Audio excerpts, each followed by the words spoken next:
de 1941 estalló la guerra entre Ecuador y el Perú. El conflicto diplomático se remontaba al siglo XIX y abarcaba una extensa área de reclamaciones. Ecuador buscaba una salida soberana al río Marañón Amazonas, mientras que el Perú reclamaba la propiedad de todas las áreas regadas por los ríos que corren al Amazonas. Esas pretensiones máximas se alejaban de una línea de statu quo firmada en los años 1930, que situaba la frontera en un punto intermedio.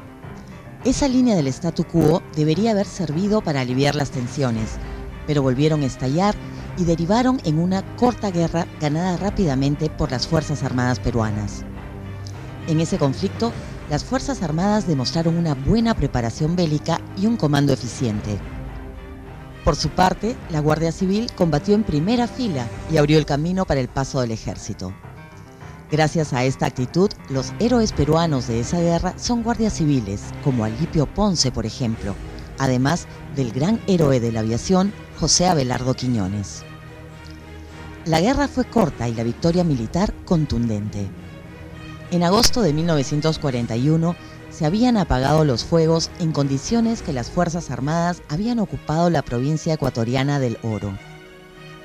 El ejército se hizo fuerte en esa posición y no la desocupó hasta concluir la negociación diplomática.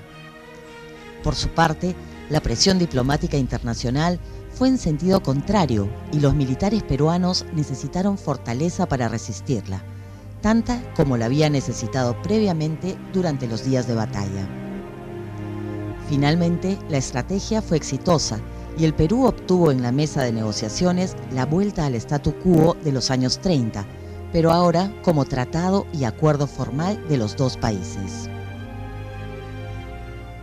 Tanto el Ecuador como el Perú tenían un gran interés en fortalecer sus relaciones con los Estados Unidos, que también en esos años, en el contexto de la Segunda Guerra Mundial, había visto en el mercado latinoamericano una fuente de abastecimiento de materias primas para sostener su conflicto, que justamente se daría ese año, el año 41. Los Estados Unidos, si bien ingresarían a la Segunda Guerra Mundial, luego del ataque de Pearl Harbor, había estado movilizando ya su economía ante la posibilidad de una posible intervención norteamericana en este conflicto.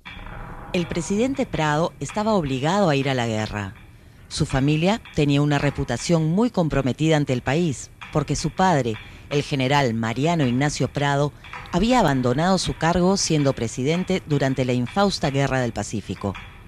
Por ello, sus rivales políticos ponían en duda el patriotismo de toda la familia.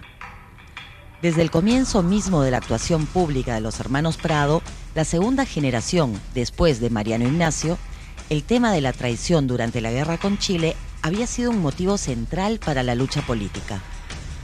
Un arma en poder de sus enemigos. De este modo, Manuel Prado vio la oportunidad para lavar cualquier mancha familiar del pasado, proporcionándole al Perú una victoria contundente, tanto militar como diplomática. El Perú se ha recuperado algo militarmente en los años de Benavides, puede controlar la situación, avanza rápido en territorio ecuatoriano e intervienen muy pronto los que van a ser los garantes, ¿no? Interviene Argentina, Brasil, Chile, los Estados Unidos rápidamente para entrar a una solución.